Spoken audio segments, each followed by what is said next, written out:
everybody. I'm Elaine Newton, and this is the book that we're going to be discussing today. It's the novel that we never got around to because COVID interrupted our time together. And so we decided that we would just try it this way. For all of you who have said, are you ever going to do Normal People? And of course, I shall. Normal People was published 1 year after Sally Rooney's first novel. I do want to tell you about that debut because it was astonishing. The book was called Conversations with Friends. It became a literary phenomenon. It set the bar so very high. Rooney was only 26 years old. She was 1 month out of university, and she was instantly hailed as a literary rock star, the voice of her generation, the mouthpiece of a culture that needed to be articulated. And she was. She was attuned to the attitudes and the politics and the lifestyle and the anxieties of that time and place in Ireland. She understood what had happened. She understood what was happening. But above all, she was, as the New York Times said, wise beyond her years. She herself, in response to all of this, said, yes, of course, my novels are about my cohort. That's what I can do the best. That novel was lavishly acclaimed, not just because of the timeliness, but also because it was witty and elegant. And the terms that were used were glittering and heartbreaking and addictive and socially and politically savvy. So it was to be expected that when less than a year later, almost a year to the day, but less than a year later, out came her second novel, which flew off the bestseller shelves and was on everybody's lips and marketing. It was named the Novel of the Year, and it was listed for both the Booker and the Costa Awards. Normal People really has the fingerprints of the first novel as well.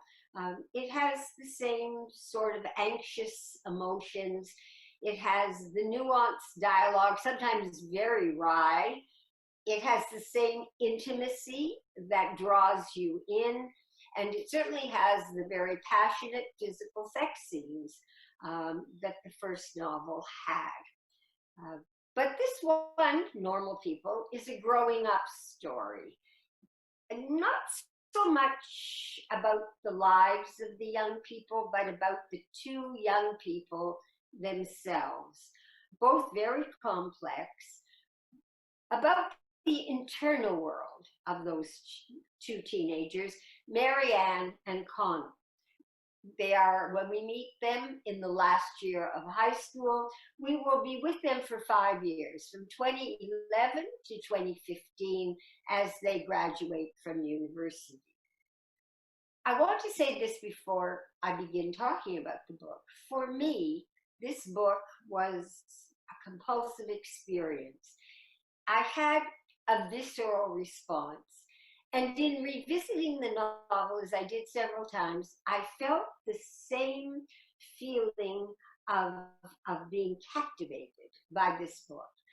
And of course, as a literary critic, I asked, why? Well, of course, the answer is really obvious right from the beginning. This is a very brave and a very gifted young writer. But her prose is very cool, deceptively simple. It seems effortless on the page. It's never overwrought. There's never a look at me, look how clever my dialogue or my descriptions are. Although her dialogue, her ear for dialogue, is absolutely superb. The pacing of the book is very leisurely. It's appropriately leisurely. It does, and I'm going to quote the New Statesman here, it shimmers with intelligence. And that's one of the things I really liked about the book. It's a book about human intimacy. It's also a book about class disparity, about youthful political and social hopes, all of it very keenly observed. It's a novel that talks about class and talks about gender. And because we are drawn into it, there are the darker moments of a youthful relationship. But it is a novel that pulses with astonishing closeness, with tenderness, but also with some humiliation, certainly raw physical need. It's about a relationship that's on again and off again, tinged always by social influence, by the time, by the place, by the baggage that the two people bring into the relationship in terms of family upbringing, of course. But the point is that we come to care about these people. We are concerned about them. We are actually rooting for them. Sally Rooney is very self-deprecating in interview, and she has given many, many interviews. But she is also very confident, and as you would expect, she is amazingly fluent, amazingly verbal. She grew up in the very situation that she describes in the novel, a little West Ireland town.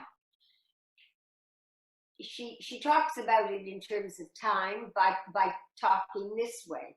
I was born as the pharmacy near us was raided for selling condoms.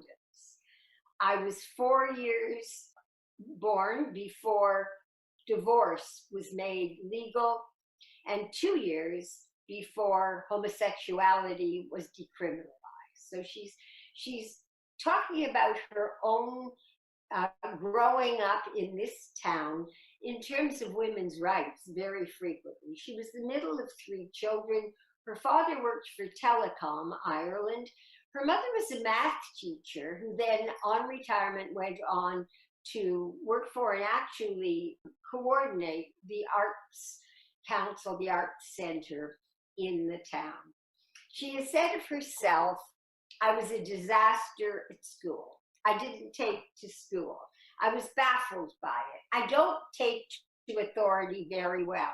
So I would never agree to do assignments. So I would never read a book that was assigned that was later than 1920 in its publication. And she said, and I certainly wasn't going to learn anything by rote. On the other hand, she acknowledges that she was thirsty, curious for knowledge, and so she just spent hours and hours and hours on the internet. Never an achiever then at school, but always someone who was reading and trying to understand things and learn.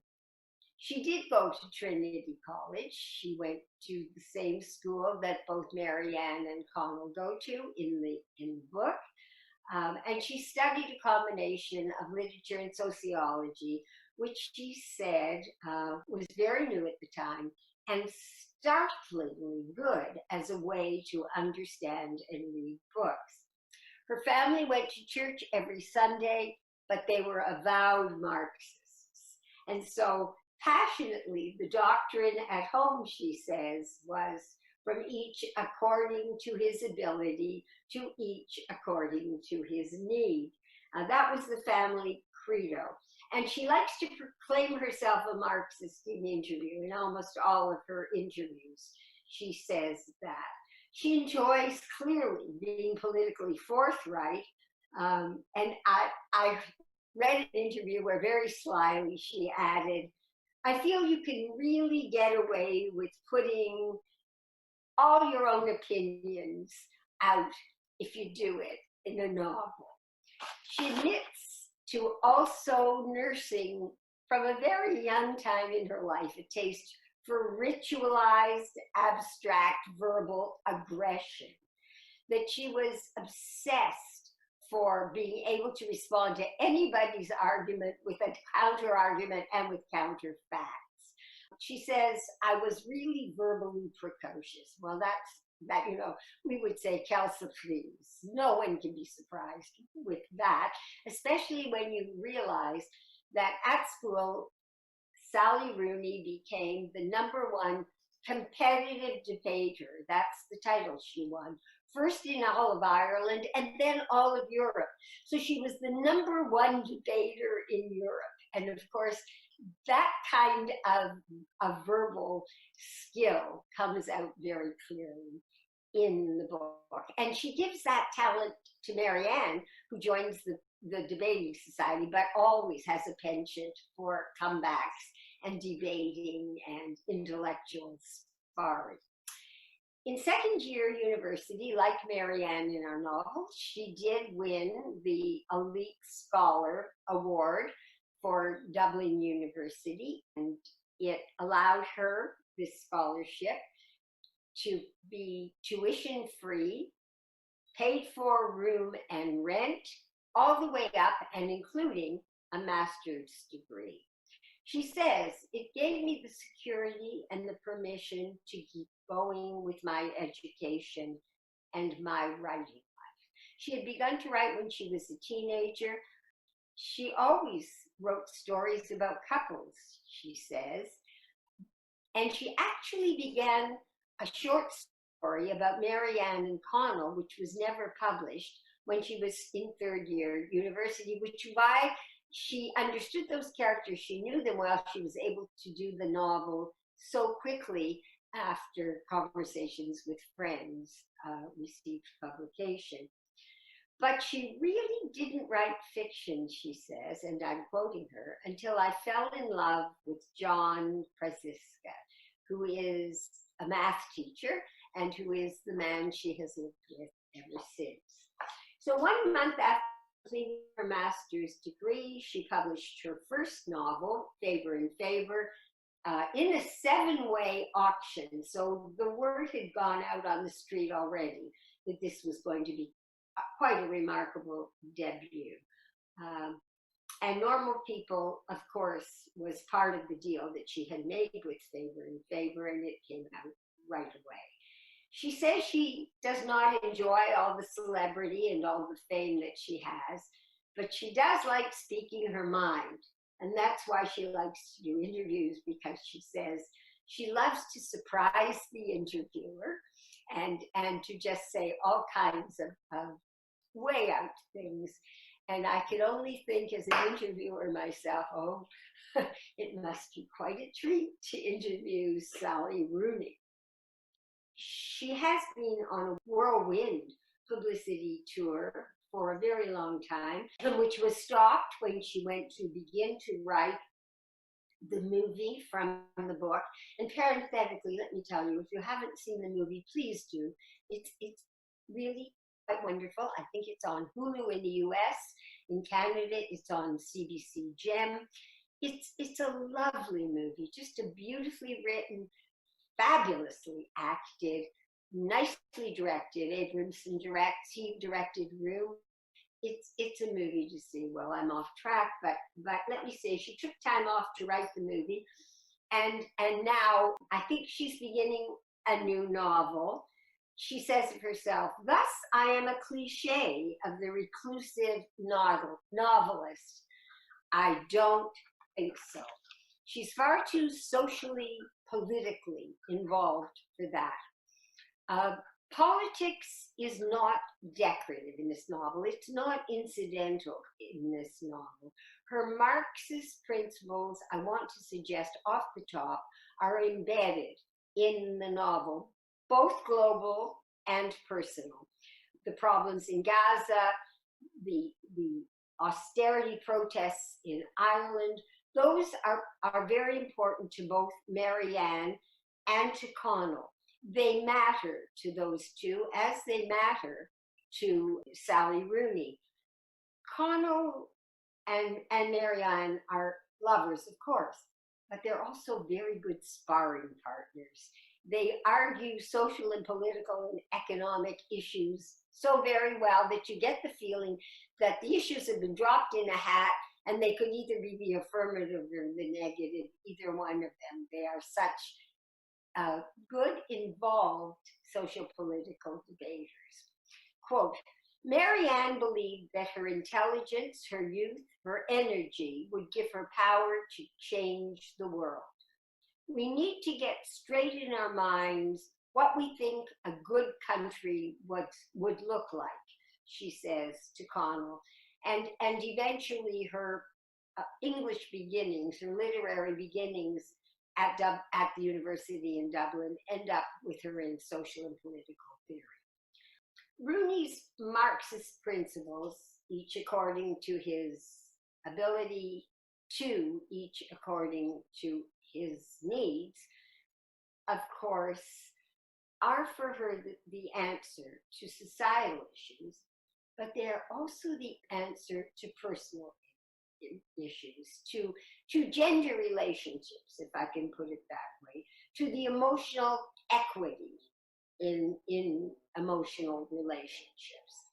She has said that most of the feminist goals of the 60s and 70s into the 80s all concentrated on women in the workplace, on the glass ceiling, on, no, I'm not going to get the coffee, you get the coffee, to the male who is sitting beside you.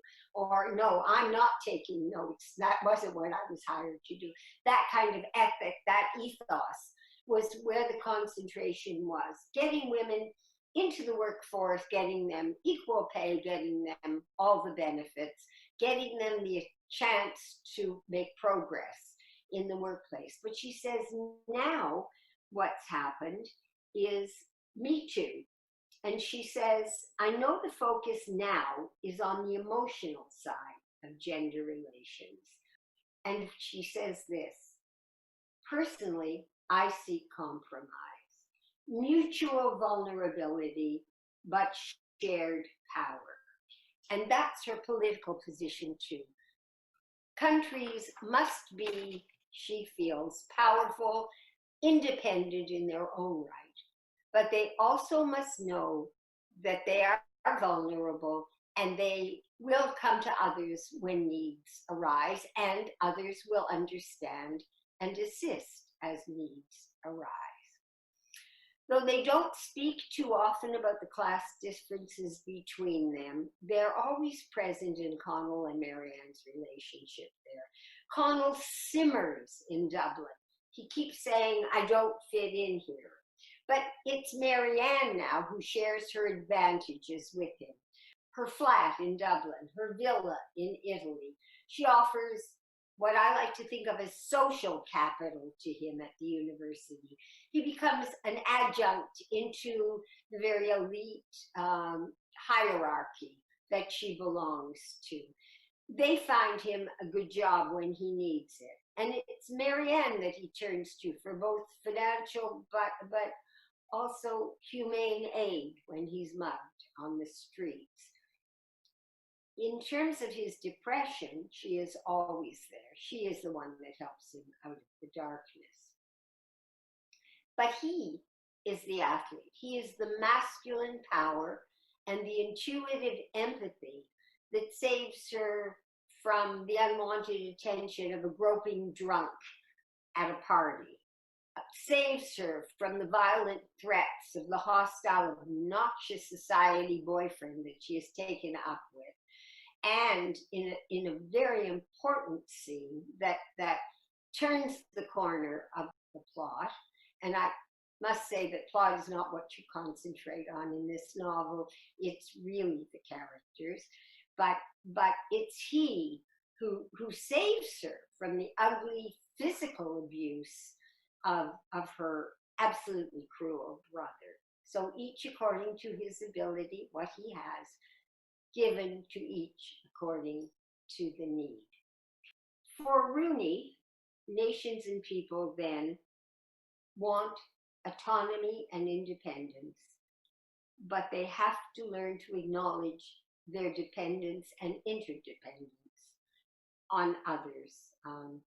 And she says that has to happen globally, and it has to happen personally, and it will, of course, take courage and very good awareness. I want to talk first about the narration of the novel, which is remarkable. It's in the present tense. That is, it's urgent, it's insistent. Unlike most coming of age stories, you know, look, Ulysses has to go and travel out of Ithaca and the whole world, and then he comes back to tell his story. The old man tells the story of the many loves and conquests he has had. This book is not told retrospectively. Marianne and Connell's story is told in they alternate, but it's in the third person. But it's not told from the lens of someone having lived through it and then telling about it in adulthood. It's in the present tense then. It's not in memory. And so we are there. We are there as this is happening.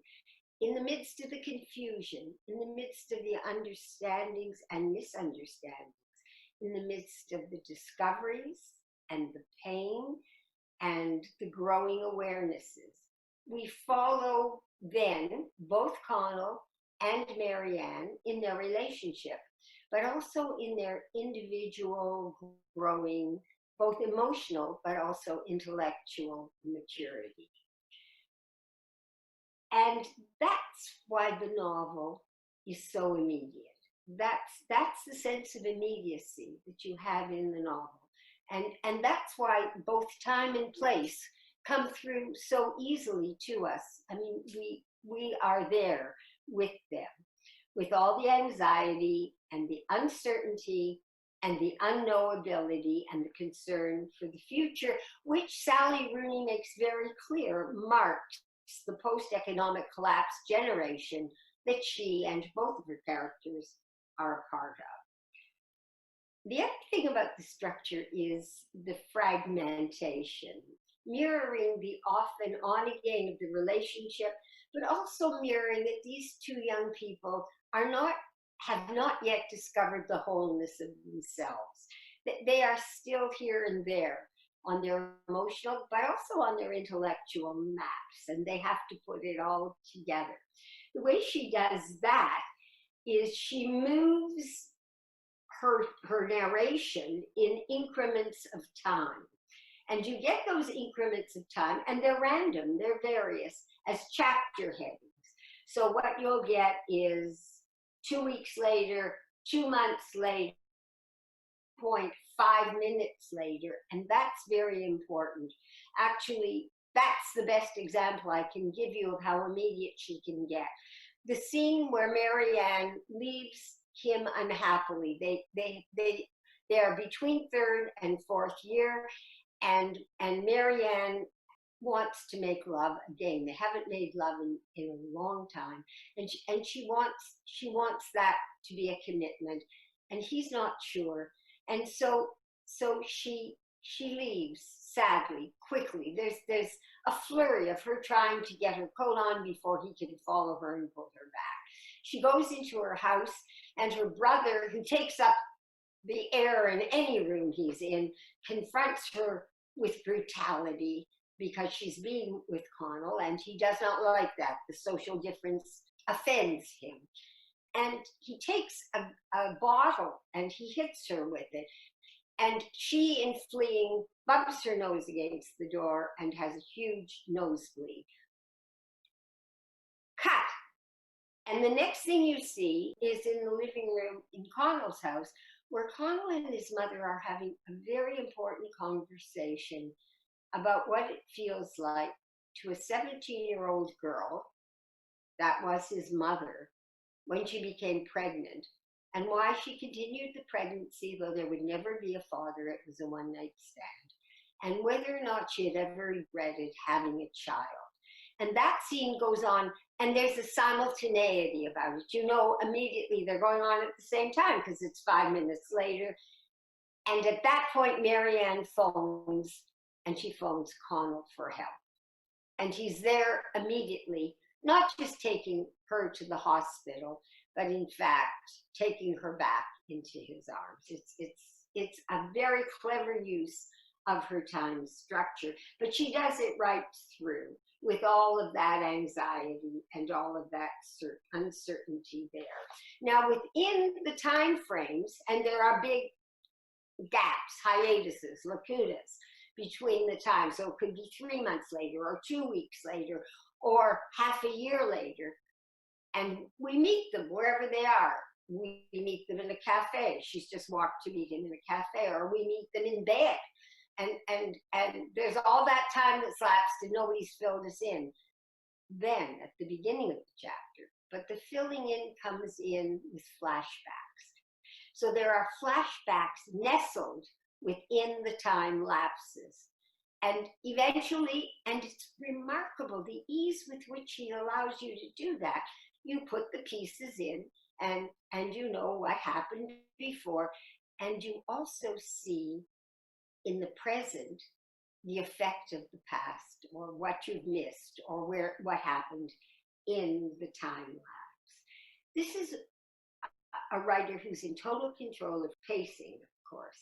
And for us, it seems as effortless as can be. But I want to tell you, it's an enormous talent that Sally Rooney has to give us the immediacy, but allow us to go back without missing a beat. But above all, there is this superb prose. It's spare, it's unvarnished, it's precise, it's never intrusive, and it's deeply insightful. She does it through dialogue. She does it through description, though there's not a lot. She's expecting you to work to intuit a bit. I loved what she did with the emails. Connell is traveling, and he has 3 sets of emails that he does. He emails his mother with the dutiful, everything's going great, I'm having a wonderful time emails. He emails the woman he loves, Helen, and he emails her lovely, romantic little nuggets. And then he sits down and he emails Marianne in long, intense, descriptive, thoughtful, and thought-provoking kinds of emails. And they chat that way as they have chatted together since they first took up together. And of course, you see the way in which they contain parts of each other no matter where they're going. That these two are always meant to be, of course. The prose also reveals their vulnerabilities. It reveals their hopes, even when they're away, but always when they're together. It also shows how they guard themselves from everyone except each other in public. And at crucial moments, it shows the enormity that they both feel for the entanglement in their lives. Part of that is the obsessive sexuality in the book. By the way, I have to tell you again here parenthetically, in the movie, the sex scenes are so very well done. Of course, there was a, quote, intimacy coach who walked them through, well, did more than walk them through, got them through all of those scenes. But on the page, those are vibrant, important scenes, all of them. And although people have said to me, but it's so obsessive sexuality, but it isn't. And Rooney herself has spoken very clearly about that. She says, for me, sex is a form of dialogue. It's a conversation. What characters are saying to each other in an emotional sense.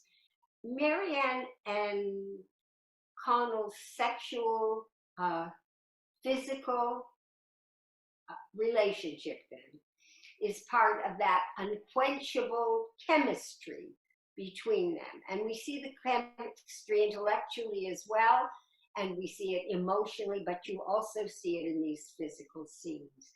But it's also a mirror for Rooney. It's a mirror, or maybe a metaphor, for the uniqueness of their emotional concerns for one another, but also their emotional depth and their intellectual need for each other. it is therefore a dialogue between them. Like their emotional lives together, like their intellectual lives together, it is deep and it's intimate. And although there are misinterpretations and misconnections between them, especially earlier on, what we have to understand is this is an extraordinary relationship, an interior relationship. And it's important that we understand the intensity of it. And we do so in a large part through their physical attraction. It is their need for each other on every level. So here we have a coming of age story, 2011, 2015, between two confused, assaultingly, spectacularly brilliant young people who are full of anxiety and hopes and vulnerability. Each has the capacity to hurt, but also save the other. Each of them are huge influences on the other's life. There are two people who are drawn together and enmeshed, but they are also shaped in part by the times in which they live, by the people they encounter, and by the dynamics of the families in which they have been brought up. She in a dysfunctional family, an abusive family, he in a single parent family with the father never ever in the picture. But they share a dynamic. A word about the cast of supporting characters. They are minor characters. We focus on the two so hugely, but they are not minor in the sense that they're not well developed. Rooney has really fleshed out these characters, though they move on the periphery, on the edges of the lives of Connell and Marianne. They really matter. So there are the two mothers, hugely different. One you despise, I'm sure, and the other is so very grounded and so very wise and is a wonderful character in her own right. A brother who is beyond loathing. And then the social circles that they find themselves in high school and later in university, and as they mature beyond, not university, but beyond the university milieu. In high school, 17-year-old Marion Sheridan is from a wealthy family. She is awkward. She is ostracized. She is unpopular.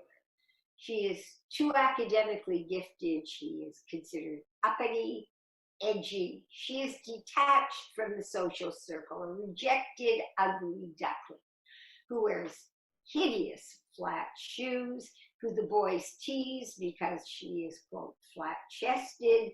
She wears no makeup. She sits and eats by herself in the cafeteria with her face in Swan's Way novel, and she is really outcast from the social world of high school. Part of that, of course, is because she is so formidable in class. She masks her lack of self-esteem, which we learn about later. She is a vulnerable, damaged young teenager, but we learn about that later. She masks that by playing the role of the feisty, opinionated rebel who gets herself into pointless debate so that she can demolish the opinions of everybody around her. She says to her teacher one day, "Please don't delude yourself that I can learn anything from you." And she stomps out of the room. Her father had abused her mother and then abused her.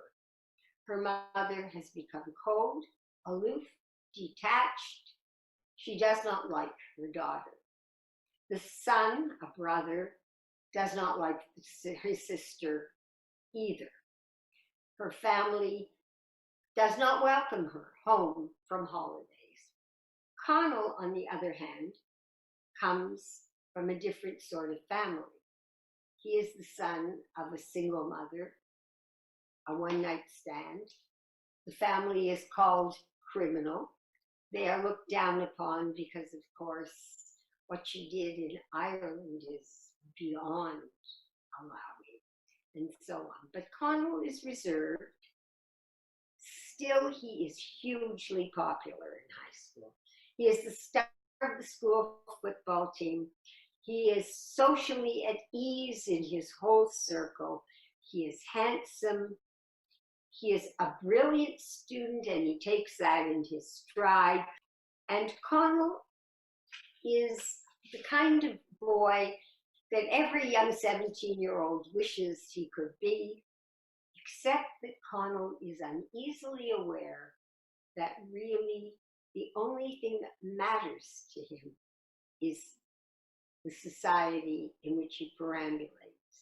He does not see himself at all as a person, except in the mirror of the adoring crowd of friends that gather around him, his social group. He is someone who needs their approval. It becomes his priority.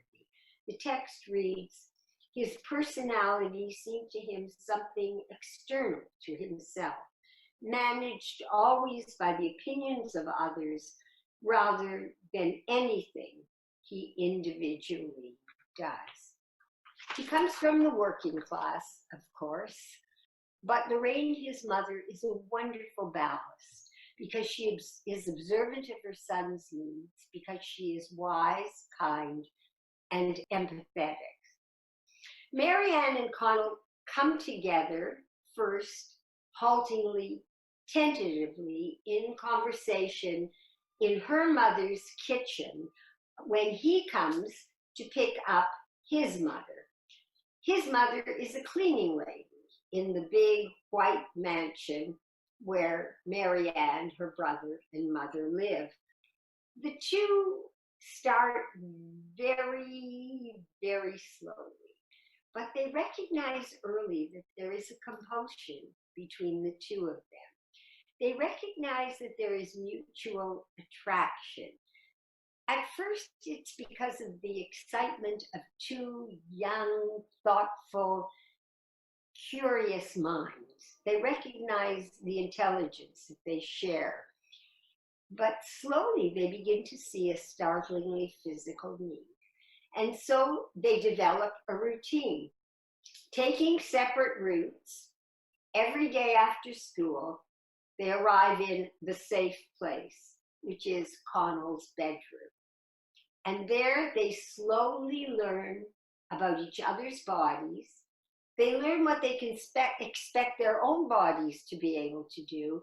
And they begin to learn what the other's body does for them as well. And we feel that closeness all of the time. Connell is embarrassed. He is ashamed. He does not want his friends to know that he has anything to do with the ostracized Marianne. This must be a secret. The secret, of course, is because of his own shame. And so he rules, he demands that they do not see each other at school, they do not glance at each other at school, they absolutely pass each other without any recognition at all in the halls. Nobody is to know. Of course, later we learned that the others had guessed long ago, and that Lorraine, his mother, had known almost from the very beginning.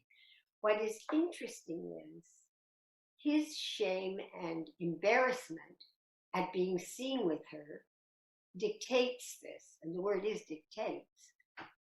And she passively asks for it in no other way. She never asks him to acknowledge her. She goes quite along with that. And so it is never really under discussion between them. It's the first inkling that you have of her need for submission, that the abusive damage of her father and brother have left her vulnerable to feeling not good enough, to feeling unworthy. And so she is happy to submit to any request that Connell will have. She urges him however, to think beyond the little town in which they live. He has decided to go to university just a few miles away. She says to him, "You're too good for that. You must go to Dublin, to Trinity in Dublin." She urges him to apply. And so, in fact, diffident though he is, he does. And of course, they are both accepted when they both apply. He goes into literature also on her urging. He is also diffident about wanting to study literature. He says, "It feels intellectually unserious to concern myself with fictional people." And the text reads, "But there it is. Literature moves him." He grows with her intellectually, able now not to concern himself so much with what the others will think in that arena. But he betrays her. It's a casual betrayal, and she is intensely humiliated. And we are heartbroken, as is Connell's wise mother, who berates him and teaches him something about the meaning of relationships. He makes love to Marianne every day of their last year at school, and yet he fears his friends' disapproval. And so he invites not Marianne to the last dance, the Deb's dance, but rather, in fact, he invites the most popular, if bitchy, girl who is the queen bee of her social class, as he is of his. Marianne is stricken. Her fragile self-esteem, which he has been helping her build up, is shattered, is shredded. She cannot face going back to school. She cannot face seeing him in the corridors. She studies for the last part of the term at home. The only time she arrives at school is to take the exams, and she takes top honors, as does Connell. But once they leave the social parameters of their small Sligo world and leave for Dublin, their status is dramatically reversed. Connell is now the lonely outsider, depressed, unpopular, the poor country bumpkin who speaks with an indecipherable accent, who is awkward in a society of privilege. While the other young men are dressed in pressed shirts and chinos, he wanders around in his sweats and his very well-worn running shoes. "I don't belong here," he says to his therapist later. "I left Carricalia thinking that I would have a whole different life, but I hate it here, and I can't go back there again." But she, the text tells us, moves through the world easily. She has blossomed. Marianne has found her milieu.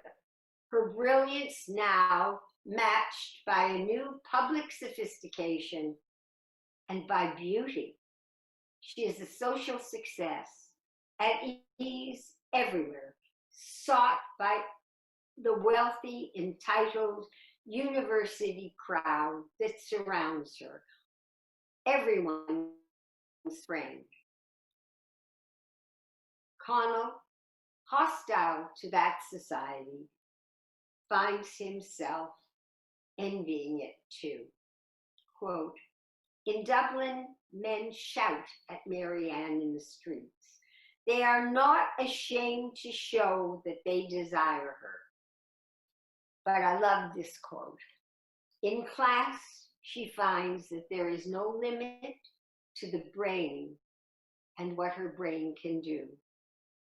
It synthesizes everything she puts into it, into the powerful machine that is in her head.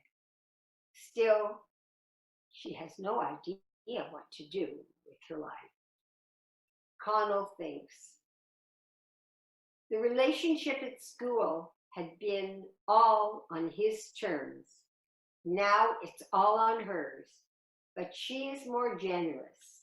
She is a better person than I am. And Marianne does draw Connell into her group. He becomes a sort of an unappreciated sidebar. They study together. They, of course, tentatively come together again as lovers. But as term ends, his campus job ends. The cafe closes down for the holidays, and he needs a job or he cannot pay his rent. And so he decides, unhappily, that he must go back to their small town, find a job there until school term begins again. It's obvious to Nail. He says, why don't you just stay with Marianne? Marianne, however, is waiting. She is waiting for him to ask if he can stay. Would she like him to stay? She is diffident. She is passive, as always, thinking that he may not want to be seen living with her. And so, once again, miscommunication, missteps, shatters the relationship. A failure to express to each other what each really wants and needs, and they part badly. And the text then tells us they are in second year. So they take up with one another, not as lovers now. They take up with one another as friends, but they are, each of them, unsure what that actually means between them. Quote, he is not sure what friends like them are expected to do, how they are expected to behave with each other. Still, they both intuit that they cannot talk to anyone else as they're able to talk to each other. And so they continue the friendship, Connell worrying about money, pondering why class discussion about literature is always abstract and generalized and vague, until his professor tells him, well, you're probably one of the few who have read the text at all. I loved that remark. And he begins to write short stories. He's not sure about it, but he loves to write, and he would love to be a writer. He begins a, quote, normal relationship with Helen, who is a nice medical student. Their relationship is, he says, containable, doesn't get out of hand. She's a normal person. She goes to the gym regularly. She speaks to everybody and posts photos on Facebook. When they're walking down the street, she just takes his hand, unlike with Marianne, where he could never be seen holding her hand. As he walks down the street, he thinks, yes, she is a person that you can live with. What they had together was normal. But he does not tell Marianne about the relationship. And he does not tell Marianne that he feels that when he's with Helen, his personality is normal. Marianne, for her part, becomes politically involved in second year, brightly idealistic that she can help change the world. That's what she wants to do. She wants to do something meaningful, her word, with her life. And so she joins the debating society and takes interest in protests and protest meetings and goes deeper into global studies and social science. One night, Connell is mugged by a ruffian on the street, and his wallet is taken. He is left bloody and penniless, and he knocks at Marianne's door saying, You're the only phone number I know by heart. She takes him in. She gives him the money he needs to go. And of course, she gives him the tender, loving care that they both know that she can offer. At the end of their second year, both Marianne and Connell win the coveted Trinity Elite Scholar full scholarship. Connell in English, Marianne in history and politics. For Marianne, it's a self-validation. What the text reads, what she always knew of herself, that she was special. But she needs that validation because she has always thought of herself as unworthy, as damaged. This validates a sense of herself as someone who is worthy. For him, it's different. It's, quote, a giant material fact, his words. He can now live in Dublin rent-free, his food paid for, his tuition paid for, his books paid for, right up to and including graduation. And he can spend the summer backpacking with his friend Noel and Noel's girlfriend, quote, having an afternoon in Venice to stare at Vermeer's art of painting, and then afford a cool glass of beer afterwards. Towards the end of his European trip, the three backpackers come to visit Marianne at her scenic family villa in Italy. The visit to Marianne and Jamie, her boyfriend, her lover, is there, and her friend Peggy is also there. There's a lovely one-liner about Peggy. Peggy likes older men because they can finance the lifestyle she wants. And that gives you Peggy in a nutshell. So the two of them are also in the villa. Connell and Marianne have some lovely time together visiting museums and going on bike rides. But the other two house guests make Connell and his two friends feel unwelcome. The dinner table conversation and meal is fraught with tension. The whole visit disintegrates into disaster. Jamie, her boyfriend, Marianne's boyfriend, has always sustained a smug loathing for Connell since he became Marianne's boyfriend. Connell is lower class.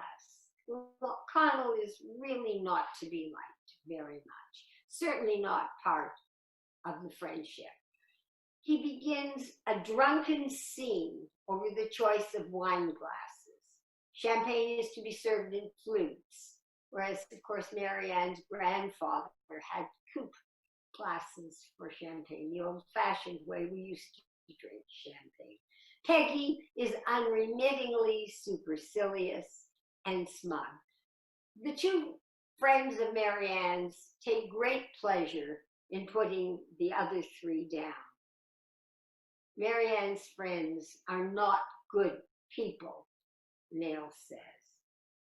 Marianne is silently apologetic, but Connor is furious when there is a drunken scene with Jamie. Connell imagines that Jamie is capable of choking Marianne with his hands. So that night, Marianne takes refuge from the threat of Jamie's drunken violence in Connell's bedroom.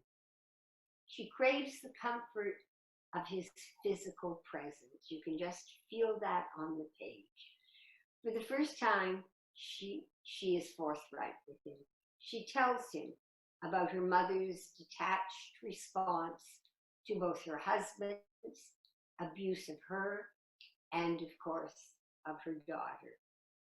And she tells him a little bit about her brother, her ugly, cruel brother. Why did she not tell him before? She confesses, I was afraid you would not want me anymore, that you would think me too damaged. They do not make love that night. They each have other lovers. but they both realize that they will not see each other for an entire next term. Marianne has taken third year abroad. She will study for a year in Sweden. At the end of the vacation, she will end her relationship with Jamie for good. And now we are in what will be the third year for both of them. Marianne in Sweden has begun a very fraught relationship with an avant-garde artist photographer. Their intimate life is based on endless sadomasochistic sex, which he takes pictures of, and which he posts, and which he will use as art form. He provides the domination that she has always felt she needed. He has provided the response to her ingrained feeling of unworthiness. She is anxious, anorexic, and knows very well that this relationship is doing her no good. She does not feel alive in this relationship, she says. Several times in the novel, Marianne has said to Connell, "I would do anything you ever asked of me." And at one point she says she would have laid on the ground and let him walk over her body if he wanted. And of course, he knew that. This is the politics of submissiveness. Marianne craves sexual violence. She struggles with the damage done with her family's abuse. She considers herself unlovable. And when she is not with Connell, and that is to be underlined, she feels deplorable. She feels worthless. And so she turns to men who will treat her violently, who will punish her, who will treat her as if she is that way, dominate and belittle her. Her history then of her family has made her damaged into a damaged woman. Her brother at one point has said to her, "Why don't you just kill yourself?" And her mother, hearing this, does not intervene, never says anything, looks away in detachment. Connell has not suspected this, too concerned with what others think of him. That's been his attitude. But he has saved her from violence and abuse twice before the big scene with her brother and the broken nose. He needs to show her love that is non-judgmental, because she has been vulnerable and she needs, in a love affair, to be shamed or to be dominated. "I don't know what's wrong with me," Marianne has said to him. She says it again in Italy. "I never feel like a normal person. Sometimes I know I deserve what I get." In Ireland, on this sabbatical year, this study abroad year for Marianne, Connell's depression begins to increase and deepen. He has crime jags. He has panic attacks. He feels exhaustion. His therapist says to him, "You are expressing your emotions, but you feel nothing." When his friend Robbie commits suicide, he is overwhelmed. He is unable to go on. He says of himself, "I ruined the life of everyone who I love." When Marianne returns to Ireland for their friend's funeral, it becomes a time of understanding for both of them. "I missed you," she says. "It's not like this with other people." Helen, who is a bright woman, realizes that she can no longer be together with him. She sees him with his high school friends, but she also notices how he reacts with Marianne, and she understands the depth of the relationship those two have. But more important, she's going to be a medical doctor. She says, I cannot help him. Not the way she can, because I cannot go with him where Marianne's mind and body can take him. Marianne returns to Sweden, but she understands that she cannot stay with Lucas any longer. She is being destroyed. He is wrong for her. She has the feeling that she has lost her way and herself. His abusive treatment only serves to heighten the significance, the feelings of worthlessness. And so she returns to Ireland. After she returns, Connell one day remembers that when he was sitting on the bus, having just left her when they were together at the villa, that he thought of a moment at school. He was waiting for Helen, and Helen did arrive just as Marianne arrived. Helen, in her athletic warm-up, she's coming from the gym, bouncing along happily. Marianne, coming out from being the best debater in the debating society. The text reads, how exquisite Marianne had looked then. Her hair piled up, a long, slim black dress. What a formidable person was Marianne. When she caught his eye, he could not turn away. And he realized what a terrible hold he still had on her, would probably never lose. But he could not be what she wanted. And so he turned away and felt a rush of love for Helen.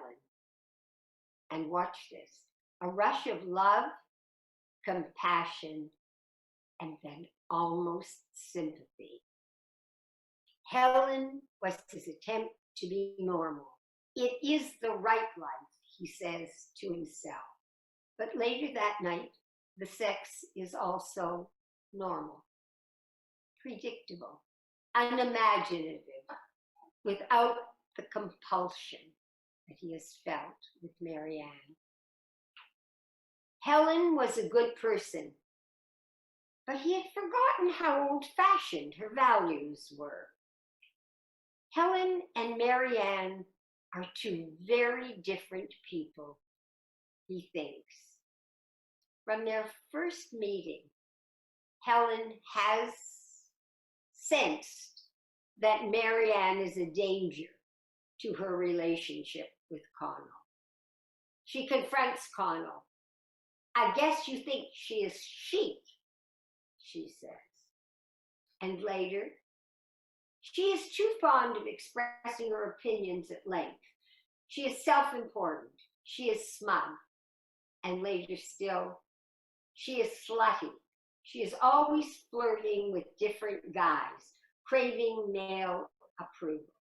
And when Connell, who's had enough of this criticism, stops her, he thinks to himself, was I defending Marianne or myself? And then he thinks, how could his feelings for Marianne be anything like his feelings for anybody else?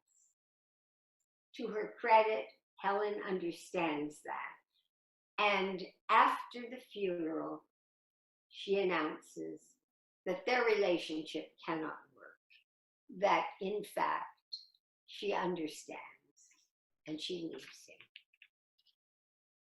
That summer, Marianne turns to Caraclea, and they spend what would have been the best thing for both of them. Connell suggests that they be friends without sex. You know, you are my best friend, and I don't want to lose that for any reason. I don't want you to think I'm not appreciative of your support. And then he says what she's been craving to hear. I love you. They each remember how happy they were in their first years together. For the first time in 2 years, they make love. He had missed her body in so many various ways. And he knew somehow it had always belonged to him. He had and this is the phrase that the text uses, an effortless tyranny over her. I will do whatever you want me to do, she says. But she requests now that he hit her. And he draws the line in the sand. I cannot do this. I do not want to hit you. I can never hurt you. Which makes her feel debased, makes her feel weird, the text says. He is adjusted, Marianne thinks. I am a bad person. And though she would lie down and die for him at any moment, she thinks the best of him is inside me still. And of course, that's metaphoric, but of course, it's also a very sexual metaphor. What would be left for them, he wonders. What would it mean if they were nothing to each other ever? She goes home, and then the ugly scene occurs with her brother. Not knowing what to do, she of course calls Connell, as he has called her, and he comes and looks at Alan, the brother, and says, if you ever so much as touch Mary Ann again, I will kill you. And to Mary Ann, he says, no one will ever hurt you again. All has been settled now. Together, the last term in school, Mary Ann and Connell settle into a mature, very self-aware relationship. Mary Ann is a normal person now, the text reads, who swims and no one notices, who perambulates through the library stacks and no one thinks anything about how formidable she is, who goes to class without anybody observing her specially anymore. She has helped Connell out of his despair, out of the anguish of his depression, his feelings of inadequacy, and he is writing well now. So well that ultimately he takes over the editorship of the school magazine. But he always thinks of the effortless tyranny he has over her. They joke now about just that. Shyly, she goes with him to Lorraine's family's Christmas party, and the nephews running around call her Connell's girlfriend. And then, and this is the moment of redemption for Connell, he insists, forces her to come with him to the high school classes, that society's New Year's Eve party.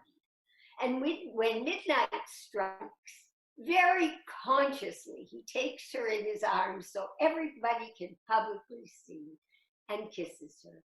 And everyone thinks, the text says, two people who in the course of so many years have never been able to leave each other alone. And he says, I love you. I never feel lonely when I'm with you. Mary Ann, however, advocates that he take up a scholarship in New York City to do a Master of Fine Arts. She knows it means he must leave her, and then his path will be uncertain from there. But by now they have come to acknowledge that theirs is a special, unbreakable bond.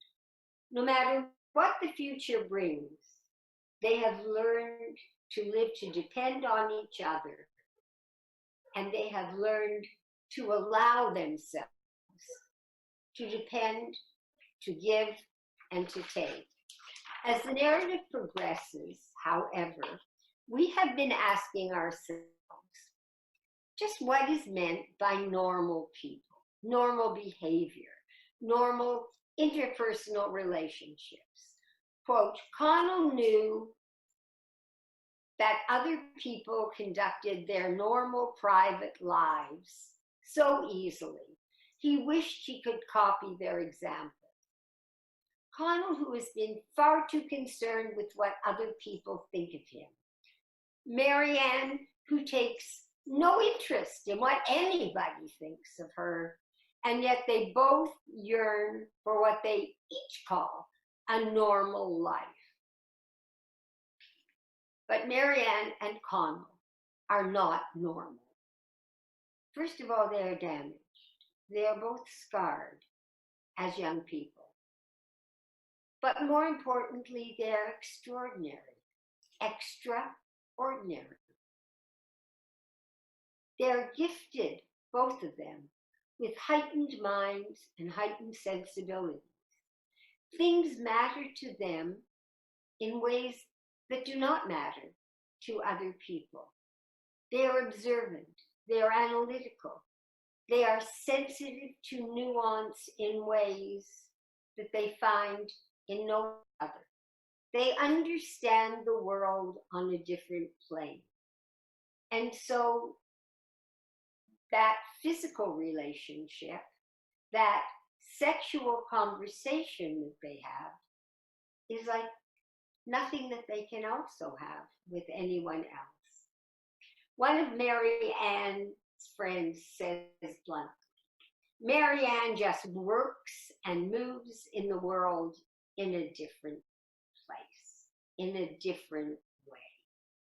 Connell loved that Helen was normal, but he found her shallow. He found their relationship, physical and intellectual, predictable. Her empathy, was limited.